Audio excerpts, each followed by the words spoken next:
मैं तो सबसे ज्यादा आहत हूँ कि भाई साहब किसान के टाइम ये सारी मीडिया लगी हुई थी, किसान किसान किसान। भाई साहब चारों तरफ बड़ी जाति कर रहे हैं, मोदी जी किले लगवा दिए हैं, उनको आने नहीं दे रहे दिल्ली में। दिल्ली में भी आए तो यहाँ पे झंडा वंडा उपद्रव करा।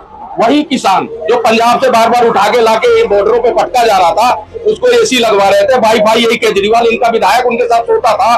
भाई साहब ये बताओ ना कि अब क्यों नहीं मुद्दा राहुल गांधी नहीं बोल रहे, कोई भी नेता नहीं बोल रहा। किसानों को ऊपर तो कार्रवाई हो रही है, किसानों को घर से भगा दिया गया है। भाई एक बक्कल उतारने वाले डकैत साहब वो भी गायब हो गए, वो भी बड़ा बक्कल उतार रहे थे। अब कहाँ तुम्हारा बक्कल है? रात को उनको घसीट के फेंका गया है, वो मर गया है किसान उसी घसीटने में, एक भी किसी का मुख नहीं खुला।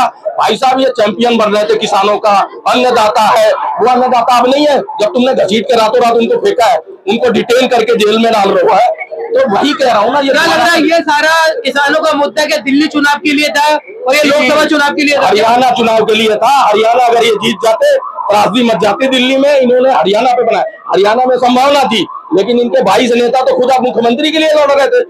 आप बस में बैठो, अगली सीट पे कोई मिले, भाई साहब कांग्रेस से हारे, मैं मुख्यमंत्री हूँ। हर कोई मुख्यमंत्री बनना चाहता था।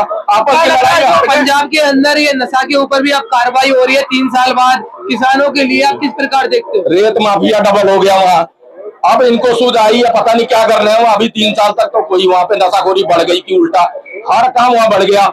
आप देख लो वो केजरीवाल साहब विपासना के नाम पे जाके डेरा डाल के बैठे हुए हैं। वो क्या कर रहे हैं? वहाँ की सरकार का लाव लश्कर लेके 50-50 गाड़ियां लेके विपासना कर लो। कौन सा विपासना होता है भाई साहब? वो तो एकांतवास होता है, जाता आदमी अकेले विपासना करता है, या 150 सिक्योरिटी लेके और गाड़ियों से पूरा काफिला। और 120 लोगों के लिए है विपासना, जबकि 125 है पूरे देश में। बड़े विपासना केंद्र वहां नहीं गए, पंजाबी दिखा उनको। तो वो कह रहा हूँ ये दोहरा है। देखो झूठ बोलो, खूब बोलो, दिन रात बोलो, सच हो ही जाता है। और मीडिया साथ में लग के बोलती है और फिर कहते हैं कि जी मोदी जी के खिलाफ मीडिया बोले।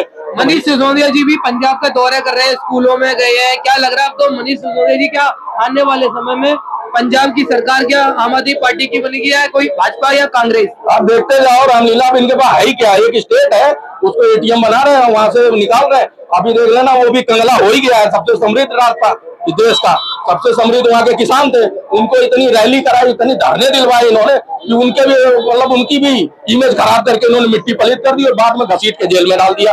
बाद में उनको घसीट के रातों रात फेंक दिया। लेकिन एक बार भी एक मीडिया वाला, वही अंजुम, वही दीपक शर्मा, वही सारे जितने पत्रकार, रवीश कुमार वामपंथी, एक वीडियो नहीं बनी। और वो ध्रुव राठी, वो भी किसानों पे वीडियो, अब उसकी भी नहीं आई कि भैया ये क्या किया, तुम्हारी सरकार है, अब तुम्हें राजस्व घाटा दिखा है। अभी तक केंद्र पे जो चढ़ाई कर रहे थे दिल्ली पे, दिल्ली वालों का नुकसान नहीं हो रहा था, लेकिन कोई मीडिया बोलने को तैयार नहीं। एक मीडिया जब खड़ा हो, लेफ्ट के मीडिया, वो कहता है बताओ मोदी जी कह रहे हैं सांसद शिवाजी का अधिकार, इस पे बहस कर लो। अरे भाई कोई लॉजिकल बात तो पूछ, जो ये किसानों के साथ हो रही है बहुत ही गलत काम हुआ है, या ये पहले से कार्रवाई होनी चाहिए थी? क्या लग रहा है? ऐसा वो टूल किट बनाए गए थे पहले भी, मैं दे चुका हूँ, मेरी वीडियो बहुत वायरल है। मैंने कहा था कि ये टूल किट है। रमनदीप सिंह मान कांग्रेसी नेता है, हुड्डा जी कांग्रेसी नेता, 20-22 नेता ये टेम्पू ट्रबल में भर भर के लाके बॉर्डर पे पटक रहे थे इनको, और इनको रहने खाने और एसी वाईफाई सारी सुविधाएं दे रहे थे। इनको 72 बंद गाड़ियां तक उपलब्ध करा दी थी कि लड़ने के लिए।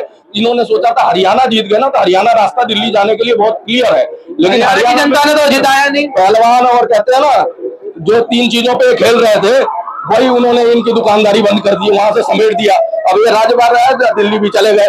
अब जो है नहीं बोल रहा कोई, क्योंकि अब भैया देखा कि भैया हमारी तो दुकानदारी ठप हो गई, अब बोल के करें क्या? अच्छा बोलना, तुम अगर किसान के हितैषी हो तो 2-4 करो ना उस पे प्रोग्राम। क्यों नहीं किसानों पे हो रहा प्रोग्राम? मीडिया में नहीं हो रहा। लेफ्ट मीडिया तो बहुत चिल्ला रहा था, उसको तो करना चाहिए था, वो तो अन्नदाता बता रहा था, मोदी जी अत्याचार कर रहे थे। तो भैया ये किसान पे है जो अत्याचार हुआ रातों रात, इसका क्या पैमाना सेट करेगी ये मीडिया? वही कह रहा हूं ना, ये दोहरा चरित्र है, इसको समझे जनता। ठीक।